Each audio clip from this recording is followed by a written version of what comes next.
The air in Pine Grove was abuzz unnaturally still, as if the whole block was quietly waiting for something to break. We had moved in on a Thursday afternoon, anticipating calm streets and neatly trimmed lawns. By Friday morning, I knew we'd entered into a trap. The HOA bylaws showed up in our welcome package, thick enough to break a phone book. My pickup truck was flagged as an aesthetic violation the moment it arrived, and Patricia Hayes, HOA president, had already designated us as troublemakers. She showed up on our doorstep that morning, pressed khaki pants, clipboard weaponized in hand, and handed my wife Ellen a loaf of zucchini bread so dense it could have been deployed as a building material. Her smile didn't quite reach her eyes. It was the sort of smile predators wear before they pounce. "We're just so glad you picked Pine Grove," she said, sweeping our porch with a customs inspector's gaze. Her eyes hung on the flagpole, the rocking chair, the wind chimes.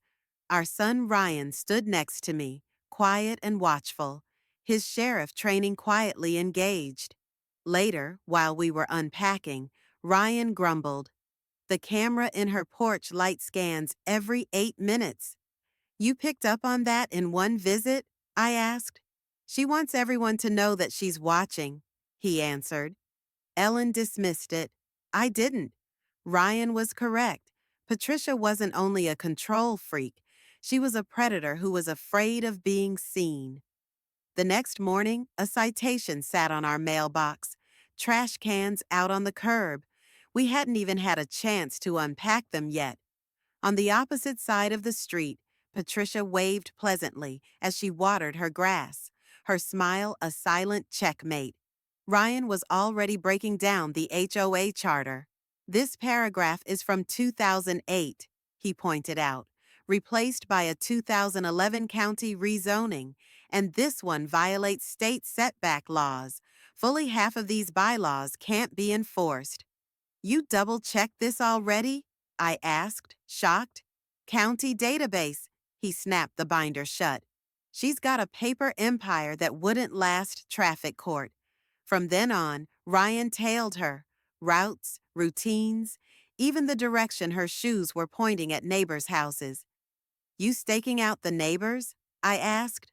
"Just one," he said. He observed that she lingered by his truck, precisely 15 seconds each time, looking inside. "She's not looking, she's searching," he said, then quietly placed a motion-activated night vision camera in his side mirror, linked to his phone. "Paranoia's just preparation until it's not," he said.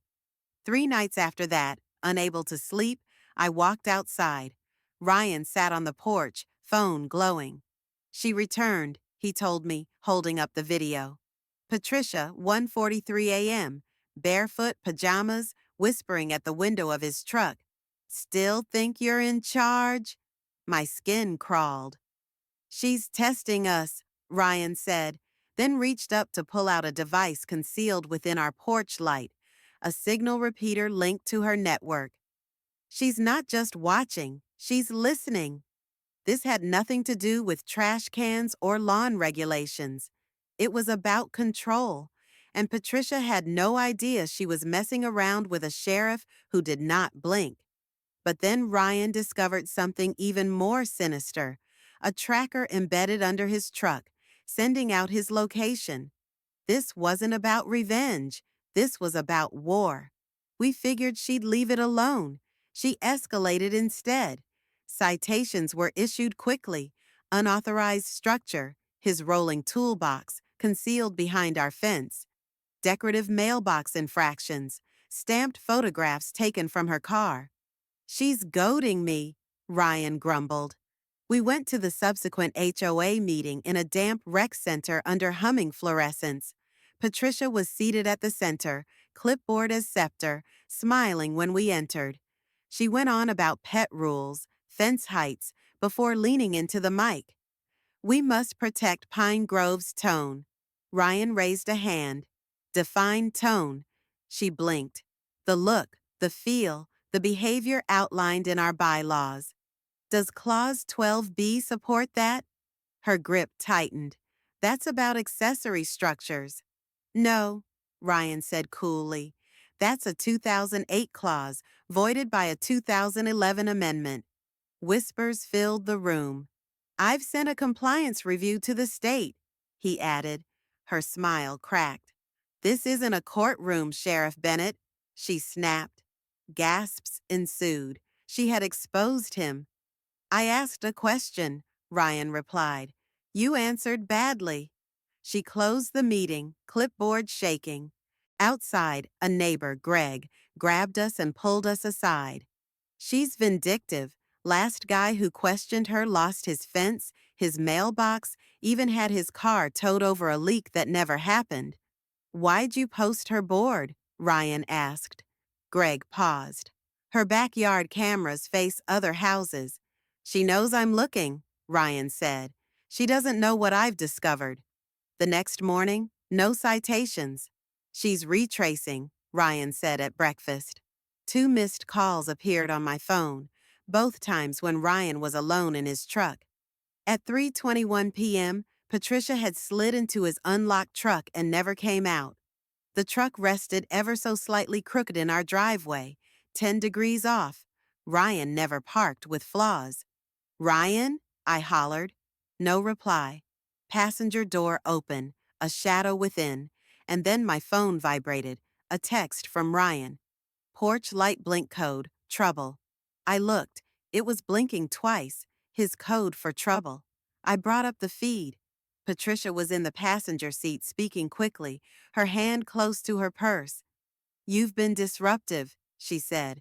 Unneighborly. Where are we going? Ryan asked quietly. Someplace quiet. Private property. I reported it. Frank Bennett Sheriff's Office. My son Ryan's been taken by HOA President Patricia Hayes.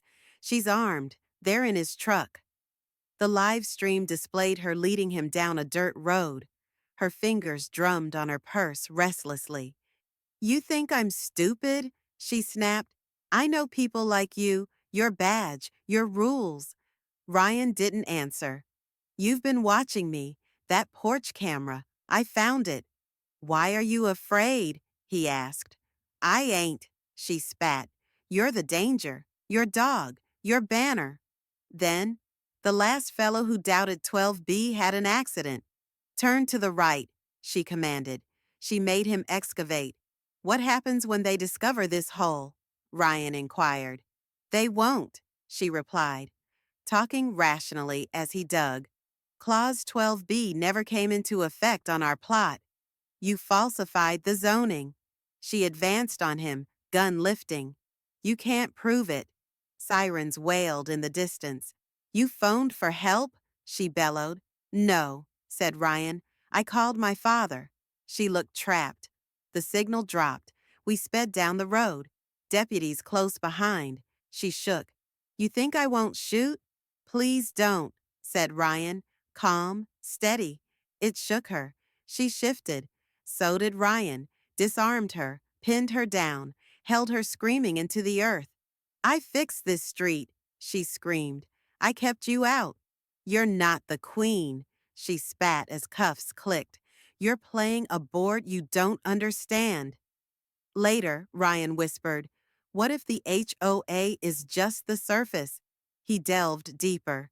17 families compelled to sell following HOA citations. All houses flipped through one realty agency, connected to holding companies. Ryan discovered forgeries, patterns. In custody, Patricia was calm. You abducted an officer, he said. Is that what we're calling it? She purred. You forged citations. You're still here, she smiled. You think I built this alone? Who's watching? You'll see. It wasn't a confession. It was drama. A box came, no return address, a USB, a note, she wasn't the first. The contents within, several HOAs, same writing, same scheme. Patricia had copied from others. In a vintage meeting photo, a man standing behind her, Victor Crane, alias Thomas Reed, connected with a sealed federal fraud case. This isn't about property, Ryan stated. It's about people. We discovered Ellen's old documents, titled, If Anything Happens, Start Here. She'd found it first, in her storage space, a bunker, logs, case files, and a map of the targeted neighborhoods. Her final note to Ryan, they erase resistors. Don't let them erase you. Ryan goaded their cleaner, Ethan Holt, former military, emotionless, who burgled our shed for decoy files. UV dusted, tracked. You tailed a sheriff, Ryan said. That's a felony. You haven't hit the floor yet, Holt threatened. They salted our lawn the next day. They're afraid, Ryan said. We connected Patricia's forgeries to Crane's shell companies, handed the files over to the media. The story went viral. We busted into a secret HOA meeting. Ryan dropped Ellen's charter. I'm a legacy homeowner, he said, exposing the fraud. You buried my mother. You lost the board. You lost everything. The HOA imploded. Crane's offices were raided. Patricia was locked away. The network dissolved. Back home, we opened Ellen's last box. Her message said, they won't outlive a family who keeps records. We resodded the lawn together. Ryan did it himself. It's sturdy now, he told her. I whispered to Ellen, you were right. A letter came from the state. Ryan's case was being used as a model for training. On the porch, he quoted her, Don't fight fair, fight better. No more shadows, just dirt and truth.